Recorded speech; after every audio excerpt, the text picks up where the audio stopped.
வட்டி பயமா இல்ல கனவா? சொந்த வீடு முக்கியம்தானே.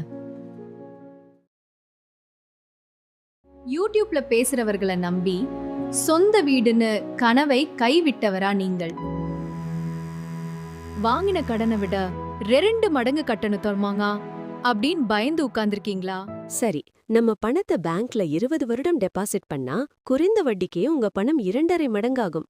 அதே மாதிரி தான் பேங்க் கொடுக்கிற கடனும். நாம மொத்தமா திரும்பி கட்டுறதில்ல. மாதம் மாதம் தவணையா தான் கட்டுறோம். வட்டி அதிகம்னு பயந்துகிட்டு உட்கார்ந்தா மிடில் கிளாஸ் மக்களுக்கு சொந்த வீடு கடைசி வரை இஎம்ஐ கட்டாம பணம் சேமிச்சுக்கிட்டு வாடகை வீட்ல வாழ்றது நடைமுறையில எல்லாருக்கும் சாத்தியமா? நிச்சயமா இல்ல. சரி, என்ன பண்ணணும்? ரொம்ப சிம்பிள். வாங்குற வீட்டுக்கு 30ல இருந்து 50% உங்க சொந்த பணமா இருக்கணும். மீதிக்கு மட்டும் லோன் வாங்குங்க.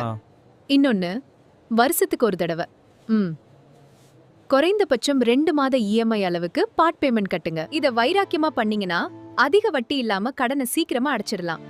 அதே நேரத்துல சொந்த வீடுன்னு கனவு நனவாகும். ஐயா அப்துல் கலாம் அவர்கள் சொன்ன மாதிரி கனவு காண வேண்டும், அதை நம்ப வேண்டும், அதுக்காக உழைக்க வேண்டும். உங்க கனவுகள் நனவாகும்.